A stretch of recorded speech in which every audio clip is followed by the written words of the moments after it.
चीन अपने साथ व्हाइट हाउस के अधिकारियों के अलावा अमेरिका के बिजनेस टाइकून्स की पूरी टीम लेकर आए हूं। इसमें एप्पल के सीईओ टिम कुक से लेकर टेस्ला के एलन मस्क तक शामिल है। हैरानी की बात तो यह है कि ट्रंप पिछले 4 महीने से चीन जाने का प्रोग्राम बना रहे थे, लेकिन हर बार यह यात्रा टल जा रही। इसके बाद ईरान युद्ध शुरू हो गया और इसमें ट्रंप ऐसे फंस गए कि उन्हें अब उम्मीद की किरण चीन में ही दिखाई दे रही। इस यात्रा में ट्रंप युद्ध संकट से लेकर बिजनेस डील तक सभी पहलुओं पर बात करने वाले हैं। ट्रंप की चीन यात्रा में किसका पलड़ा भारी रहेगा, यह बताने से पहले आपको ट्रंप की यात्रा का पूरा शेड्यूल बताता हूं, क्योंकि पूरी दुनिया को उस पल का इंतजार है जब ट्रंप और जिनपिंग आमने सामने होंगे। हर कोई इन दोनों नेताओं की बॉडी लैंग्वेज नोटिस करेगा, क्योंकि इस बार अमेरिका के हालात और जज्बात दोनों बदले हुए। कल यानी कि 14 मई को बीजिंग में ट्रंप की वेलकम सेरेमनी होगी और इसके बाद शी जिनपिंग के साथ पहली मीटिंग होनी है। इसके बाद ट्रंप को बीजिंग का मशहूर टेंपल ऑफ हेवन घुमाया जाएगा। रात में ट्रंप के सम्मान में शी जिनपिंग उन्हें स्टेट बनक्वेट्स यानी कि राजकीय भोज देंगे। यह वो जगह है जहां पर बड़ी बड़ी बातें पकवानों के साथ परोसी जाती।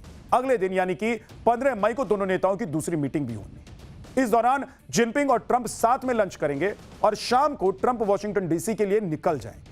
लेकिन जाने से पहले ट्रंप जिनपिंग को इसी साल अमेरिका आने का न्योता भी देंगे।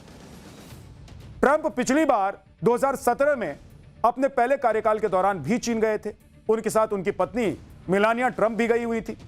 उनके सम्मान में जिनपिंग ने बीजिंग के great hall of the people में डिनर के कार्यक्रम का आयोजन किया। हालांकि इस बार ट्रंप अकेले गए हैं, उनके साथ सिर्फ सरकारी डेलीगेशन और उद्योगपति गए।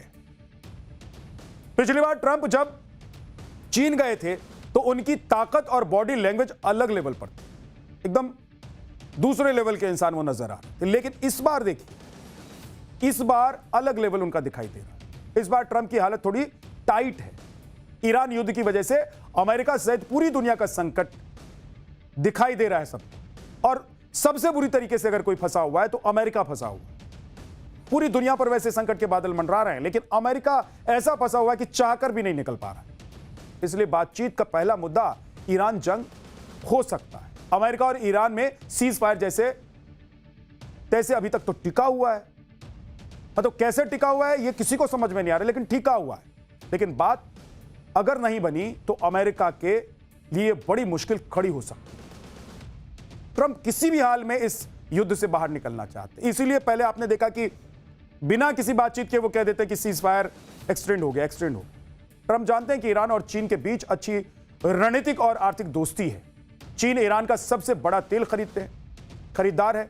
ईरान अपना करीब 90% क्रूड ऑयल चीन को एक्सपोर्ट करता है। ट्रंप का दूसरा सबसे बड़ा डर यह भी है कि ईरान 90% तक यूरेनियम एनरिचमेंट करने की प्लानिंग कर रहा है। अगर ऐसा हुआ तो ईरान परमाणु बम बना सकता है। इस मुलाकात में दूसरा सबसे बड़ा मुद्दा है ताइवान। ताइवान ऐसा मुद्दा है जिस पर चीन कभी भी कोई समझौता नहीं करना चाहेगा। चीन ताइवान को अपना हिस्सा मानता है, लेकिन दूसरी तरफ अमेरिका ताइवान को मिलिट्री और डिप्लोमेटिक मदद देता है। पिछले साल ही आपने देखा होगा कि अमेरिका ने ताइवान को $11 अरब के हथियारों की डील की थी, जिससे चीन बहुत नाराज हो गया। हालांकि अमेरिका वन चाइना पॉलिसी का समर्थन करता है, लेकिन चीन चाहता है कि अमेरिका अब आधिकारिक तौर पर कहे कि वो ताइवान की आजादी का विरोध करता है। तीसरा मुद्दा है ट्रेड वॉर। आपको याद होगा कि ट्रंप ने पिछले साल चीन के सामानों पर 145% तक का टैरिफ लगा दिया था। इसके जवाब में चीन ने अमेरिका के किसानों से सोयाबीन और दूसरे एग्रीकल्चरल प्रोडक्ट्स खरीदना कम कर दिया था। दरअसल चीन चाहता है कि अमेरिका व्यापार के लिए एक स्टेबल माहौल बनाए, और यही वजह है कि इस बार अमेरिका और चीन के दोनों राष्ट्रपति जब मिल रहे हैं तो पूरी दुनिया की नजर है कि क्या जो युद्ध पूरी दुनिया के लिए संकट की तरह खड़ा है उससे निजात मिल सकता है। मोदी ने दुनिया को दिखा दिया कि संकट के समय भारत क्या कुछ कर सकता है। यह मोदी हर बार कैसे संकट के समय स्ट्रेंथ बनकर देश के साथ खड़े हुए, वो अब आपको एक बार बता देता हूं। कोरोना संकट के दौरान भारत ने न सिर्फ अपनी स्वदेशी वैक्सीन विकसित की, बल्कि वैक्सीन मैत्री पहल के माध्यम से वैक्सीन हब के रूप में पहचान भी बना ली, और दुनिया भर के 150 से ज्यादा देशों को वैक्सीन और दवाएं भारत ने उपलब्ध करा दी। लोग सोच रहे थे कि भारत में दवाई की कमी पड़ जाएगी। भाई, दुनिया भर को भारत दवाई देता है, लेकिन जब संकट के बादल आए, पूरी दुनिया में त्राहिमाम मचा हुआ था, उस वक्त भी भारत ने दवाई विदेश में भेजी। सितंबर 2016 को उरी आतंकी हमले में 19 भारतीय जवानों की शहादत हुई। 10 दिन बाद ही भारत ने पीओके में घुसकर सर्जिकल स्ट्राइक कर दी। भारतीय पैरा कमांडो ने लगभग 50 आतंकियों और लॉन्च पैड्स को खत्म कर दिया था। 14 फरवरी 2019 को पुलवामा में सीआरपीएफ के 40 जवानों की शहादत, जिसके बाद 26 फरवरी 2019 को भारतीय वायुसेना ने पाकिस्तान में एयर स्ट्राइक कर दी। आपको याद होगा कि कैसे मुंहतोड़ जवाब भारत ने दिया था। हक्का बक्का रह गया था पाकिस्तान, दुनिया देखती रह गई थी कि भाई ये कौन सा हिंदुस्तान। बालाकोट में जैश ए मोहम्मद के आतंकी ठिकानों पर पूरी तरीके से हमला कर उसे तबाह कर दिया। 22 अप्रैल 2025 को पहलगाम आतंकी हमले के बाद ऑपरेशन सिंदूर लॉन्च किया गया। एयर स्ट्राइक करके पाकिस्तान में 9 आतंकी ठिकानों को ध्वस्त कर दिया गया और बदला लिया गया। ऑपरेशन सिंदूर में जैश ए मोहम्मद और लश्कर तैयबा के कैंप्स को भी निशाना बनाया गया। पिछले साल डोनाल्ड ट्रंप ने भारतीय सामानों पर 25 से 50% तक टैरिफ लगा दिया था, लेकिन भारत ने कृषि सेक्टर में अमेरिकी दबाव के आगे झुकने से साफ इनकार कर दिया। बोला नहीं मानेंगे तुम्हारी बात, जाओ जो करना है कर लो। और पीएम मोदी ने किसानों के हितों की रक्षा के लिए कड़ा रुख अपनाया। जो सही फैसले थे वो उन्होंने लिए। पीएम मोदी ने जिस तरह से भारत को दुनिया के नक्शे पर मजबूती के साथ खड़ा किया, उसके बाद उनका डंका पूरी दुनिया में बज रहा है। और ये सिर्फ हवाई बातें नहीं है, पूरी दुनिया मोदी का लोहा मान रही है। अब देखिए कि अमेरिका की बिजनेस इंटेलिजेंस और डेटा एनालिटिक्स फर्म है, एक नाम है मॉर्निंग कंसल्ट। इसने अप्रैल में जो सर्वे कराया था उसमें भी मोदी नंबर 1 पोजीशन पर आए। मतलब भारत में तो प्रधानमंत्री नरेंद्र मोदी नंबर 1 है ही, बाकी जो दुनिया में सर्वे हो रहे हैं उसमें भी प्रधानमंत्री का नंबर 1 होना तय माना जा रहा है और तय हो जाते हैं।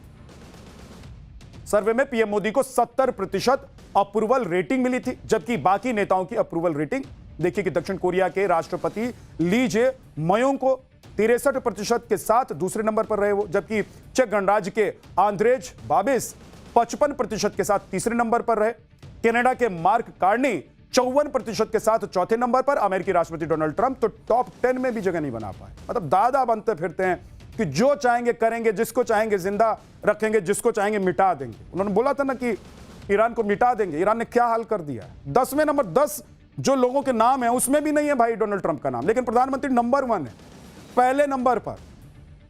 ट्रंप महज 39% अप्रूवल रेटिंग के साथ 15वें नंबर पर है। मोदी का डंका यहां भी बज रहा है। यह अप्रूवल रेटिंग विकास की योजनाएं, देश की अर्थव्यवस्था, विदेश नीति और भविष्य की उम्मीदों पर तय की जाती है, और इन सब में फिलहाल पीएम मोदी के आगे कोई टिकता नहीं है, कोई नहीं दिखता है। अब जब देश पर एक और संकट दिखाई दे रहा है तो पीएम मोदी फिर से पहल शुरू कर रहे हैं। हमने आपको बताया था कि मोदी यूएई जा रहे हैं। पीएम मोदी की यूएई यात्रा का मुख्य मकसद युद्ध के बढ़ते तनाव और तेल की रिकॉर्ड कीमतों के बीच भारत की ऊर्जा सुरक्षा को मजबूत करना है। आप देखिए कि एनर्जी मार्केट में कच्चे तेल की कीमतें लगातार बढ़ती जा रही हैं, पूरी दुनिया में हाहाकार मचा हुआ है। WTI क्रूड ऑयल 102 प्रति बैरल पर ट्रेड कर रहा है, जो पिछले साल के मुकाबले 61% ज्यादा है।